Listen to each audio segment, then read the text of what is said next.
What was the one that Stephen Fry's talking about recently? Garrick, the Garrick Club. Yeah. I mean, that seems annoying because with those, I think the criticism of Stephen Fry there is that, you've had decades and decades of it. Now it's not fashionable and you probably don't want to go anymore. You want to ruin it for those men. I don't really need to be around men, but I think some men do. Yes, I think spaces. so too.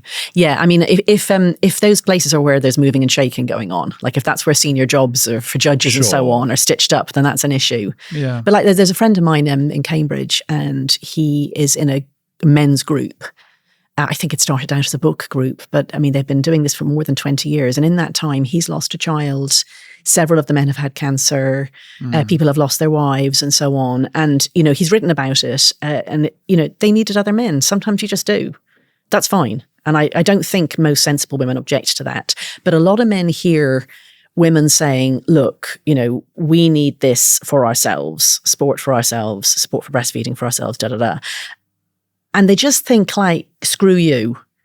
We've been squeezed back. You've been saying to us that we're running everything and that you're coming in now, so screw you. So there's a lot of that about. There's also that, so that's the argument I put to Julie Bindel, and I think she agreed that they were pushing, or she was pushing particularly, and I don't like the they because it implies all women, and then you get blamed for something that some particular people are doing. But she was very much of the mind that women and men were equal and that women could do anything men could do in terms of sports and things like that. And she now regrets having written Well, that. I never felt like that at all. Yeah, so you shouldn't be blamed when people say, well, women, because a lot of people are saying women set this up by suggesting that everything's the same anyway. Yeah, I mean, I just don't think that's true. I mean, I think there may have been some very, very utopian women, but I mean, if you look at things like the structure of our anti-discrimination law, it's clear that it was recognised that it was really very much women who were going to be discriminated against on the basis of sex. Like a lot of the laws, it just says on the basis of sex. And, there are men who have taken successful sex discrimination cases. But if you look at the way the law is written and the way it's used, it's understood that it's mostly going to be women and that that's irreducibly tied to biology. That the reason women are discriminated against is because it's women who are able to get pregnant and who are likely, therefore, to become mothers or who already have become mothers. Yeah. So it's not it's not the case that the majority of women or the law in this country are blind to that fact. That men are discriminated against. No, that men and women are different, and that the discrimination is on the basis of that difference. There was a push though for this sort of women anything you can do. Yeah, I'm still seeing these studies now that apparently women can run as fast as men. It just takes longer. Oh, that's such a stupid study. Yeah. God Almighty, I hope you didn't fall for that. No. I mean, do we even have to go there? It's so dumb. It's just so dumb. I mean, what it is that they've looked at the records and, records for both sexes are getting better, faster, right? Yeah. And if you were to move the men's curve back 20 years, it would look very like the women's curve now.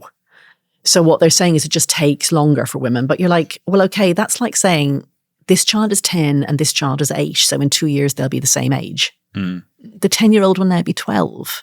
Like this is the level of this has made it into an actual formal paper. There are people making this argument. Yeah, I saw. Like in 20 years' time, maybe some women will be doing whatever it is as fast as men are now, but the men will be faster. Mm-hmm. But that was an argument that I think some feminists were putting forward some time ago. And so that's why some sort of conspiracists online will be saying, well, you guys caused this. I mean, I can't say that no feminist did, but I can honestly say I literally never saw that in my entire life. And I've read a lot of feminist literature. Yeah, Julie Bindel did. Well, there you go. I wasn't reading what Julie wrote. Let's get her on. Julie. Yeah. Got her backstage. No. Yeah. I mean, look, there's an element of very few women are doing this thing. And the larger your pool to draw from, the better your very best person will be. Mm-hmm. So there's a bit of that. Like if fewer women go into sport, if the pipeline is limited, that'll be a bit of the difference. That's true. If there's less money going into women's development, which there is, that'll be a bit of the difference. But does that, like if you want to compare, say, Venus and Serena Williams, who were, I mean, they are physically as perfect as it is possible for a woman to be for tennis. And they were coached by the best possible coach right from when they were tiny. All the money that could possibly have been spent on them was spent on them. And there's still a couple of hundred men who have been able to beat them at their very, very best. Yeah. So, yeah. That's the difference, isn't it? Yeah. And I mean, there's also the fact that under 18s boys break the women's world record in nearly everything every year. That's true. And nobody is spending all that money on those under 18s boys. Most of them are amateurs. A lot of them are just high school kids who are running at a local level or competing, swimming, whatever, at a local level. So it's just bullshit. I play tennis a lot with women, and it's crazy to see for them to be in the sort of box league that I'm in. They have to be so much technically better than I am. Yeah, because you're tall, you've got reach. So if I often win, and I feel terrible after, because it's like, that's ridiculous. They're so much better at tennis than me, but I'm 6'4" and I'm just clobbering it. It feels ridiculous. I don't know.